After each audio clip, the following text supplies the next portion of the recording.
নলবাৰীৰ বিভিন্ন সামাজিক সংগঠন ভাৰতীয় জনতা পাৰ্টিৰ সদস্যসকল শুভাকাংক্ষীসকল সকলো ওলাই আহিছে মুখ্যমন্ত্ৰী হিমন্ত বিশ্ব শৰ্মা ডাঙৰীয়াক ধন্যবাদ দিবৰ কাৰণে। এই সময়ত আমি হিমন্ত বিশ্ব শৰ্মা ডাঙৰীয়াক শক্তিশালী কৰিব লাগিব। হিমন্ত বিশ্ব শৰ্মা ডাঙৰীয়াই গোপীনাথ বৰদলৈ বিষ্ণুৰাম মেধিৰ পিছত একমাত্ৰ মুখ্যমন্ত্ৰী যিয়ে অসমৰ অস্তিত্বৰ কাৰণে অসমৰ খিলঞ্জীয়া মানুহৰ অস্তিত্বৰ কাৰণে এই ধৰণৰ উচ্ছেদ অভিযান চলাইছে।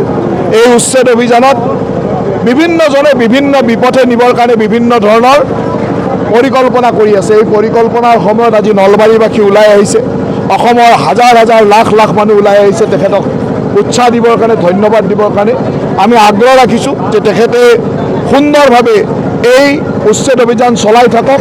অসমৰ খিলঞ্জীয়া মানুহৰ স্বাৰ্থত বনভূমি, সত্ৰৰ ভূমি, চৰকাৰী ভূমি সকলো বেদখলমুক্ত হ'ব লাগিব আৰু বেদখলমুক্ত কৰিবই লাগিব।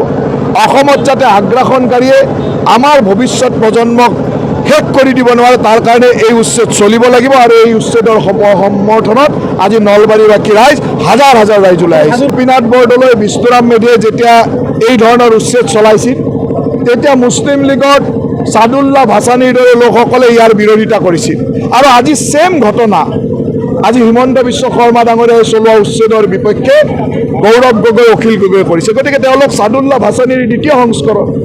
অসমৰ ৰাইজে ছাদুল্লাহ ভাছানীক যেনেকৈ নিৰ্লজ্জভাৱে ঘৃণাৰ চকুৰে চাইছিল তেনেকৈ অসমৰ ৰাইজে তেওঁলোকৰ ভৱিষ্যতে ঘৃণাৰ চকুৰে চাব।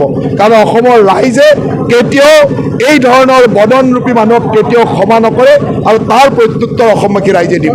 নলবাৰীৰ বিভিন্ন সামাজিক সংগঠন ভাৰতীয় জনতা পাৰ্টিৰ সদস্যসকল শুভাকাংক্ষীসকল সকলো ওলাই আহিছে মুখ্যমন্ত্ৰী হিমন্ত বিশ্ব শৰ্মা ডাঙৰীয়াক ধন্যবাদ দিবৰ কাৰণে। এই সময়ত আমি হিমন্ত বিশ্ব শৰ্মা ডাঙৰীয়াক শক্তিশালী কৰিব লাগিব।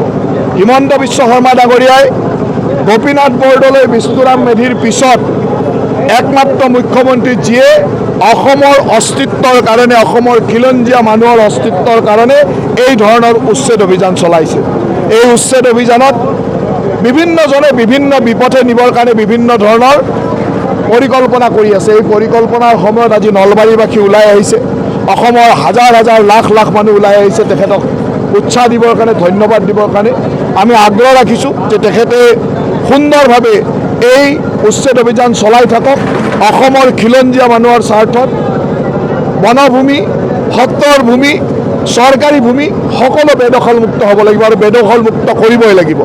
অসমত যাতে আগ্ৰাসনকাৰীয়ে আমাৰ ভৱিষ্যত প্ৰজন্মক শেষ কৰি দিব নোৱাৰে তাৰ কাৰণে এই উচ্ছেদ চলিব লাগিব আৰু এই উচ্ছেদৰ সমৰ্থনত আজি নলবাৰীবাসী ৰাইজ হাজাৰ হাজাৰ ৰাইজ ওলাই আহিছে। গোপীনাথ বৰদলৈ বিষ্ণুৰাম মেধিয়ে যেতিয়া এই ধৰণৰ উচ্ছেদ চলাইছিল তেতিয়া মুছলিম লীগত ছাদুল্লাহ ভাছানীৰ দৰে লোকসকলে ইয়াৰ বিৰোধিতা কৰিছিল আৰু আজি ছেম ঘটনা আজি হিমন্ত বিশ্ব শৰ্মা ডাঙৰীয়াই চলোৱা উচ্ছেদৰ বিপক্ষে গৌৰৱ গগৈ, অখিল গগৈ কৰিছে। গতিকে তেওঁলোক ছাদুল্লাহ ভাছানীৰ দ্বিতীয় সংস্কৰণ।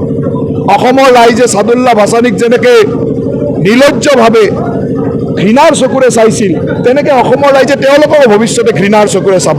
কাৰণ অসমৰ ৰাইজে কেতিয়াও এই ধৰণৰ বদনৰূপী মানুহক কেতিয়াও ক্ষমা নকৰে আৰু তাৰ প্ৰত্যুত্তৰ অসমবাসী ৰাইজে দিব।